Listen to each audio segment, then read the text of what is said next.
John chapter 11. The death of Lazarus. Now a man named Lazarus was sick. He was from Bethany, the village of Mary and her sister Martha. This Mary, whose brother Lazarus now lay sick, was the same one who poured perfume on the Lord and wiped his feet with her hair. So the sisters sent word to Jesus, Lord, the one you love is sick. When he heard this, Jesus said, This sickness will not end in death. No, it is for God's glory, so that God's Son may be glorified through it. Now Jesus loved Martha and her sister and Lazarus. So when he heard that Lazarus was sick, he stayed where he was 2 more days, and then he said to his disciples, Let us go back to Judea. But Rabbi, they said, a short while ago the Jews there tried to stone you, and yet you are going back. Jesus answered, Are there not 12 hours of daylight? Anyone who walks in the daytime will not stumble, but they say by this world's light. It is when a person walks at night that they stumble, for they have no light. After he had said this, he went on to tell them, Our friend Lazarus has fallen asleep, but I am going there to wake him up. His disciples replied, Lord, if he sleeps, he will get better. Jesus had been speaking of his death, but his disciples thought he meant natural sleep. So then he told them plainly, Lazarus is dead, but for your sake I am glad I was not there, so that you might believe. But let us go to him. Then Thomas, also known as Didymus, said to the rest of the disciples, Let us also go, that we may die with him. Jesus comforts the sisters of Lazarus. On his arrival, Jesus found that Lazarus had already been in the tomb for 4 days. Now Bethany was less than 2 miles from Jerusalem. Many Jews had come to Martha and Mary to comfort them in the loss of their brother. When Martha heard that Jesus was coming, she went out to meet him, but Mary stayed at home. Lord, Martha said to Jesus, If you had been here, my brother would not have died, but I know that even now God will give you whatever you ask. Jesus said to her, Your brother will rise again. Martha answered, I know he will rise again in the resurrection at the last day. Jesus said to her, I am the resurrection and the life. The one who believes in me will live, even though they die, and whoever lives by believing in me will never die. Do you believe this? Yes, Lord. She replied, I believe that you are the Messiah, the Son of God, who is to come into the world. After she had said this, she went back and called her sister Mary aside. The teacher is here, she said, and is asking for you. When Mary heard this, she got up quickly and went to him.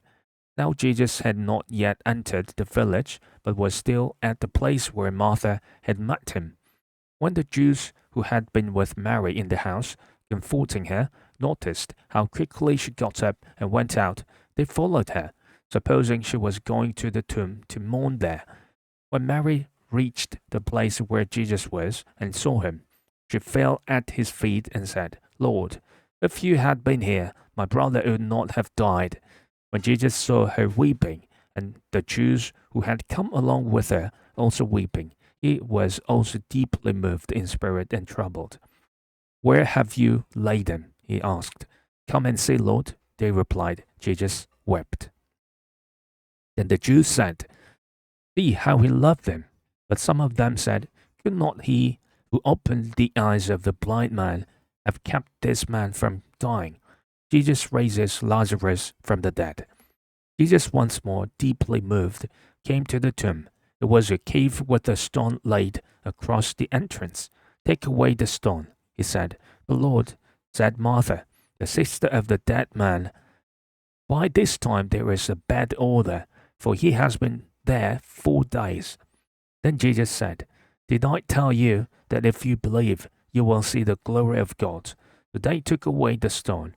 Then Jesus looked up and said, Father, I thank you that you have heard me.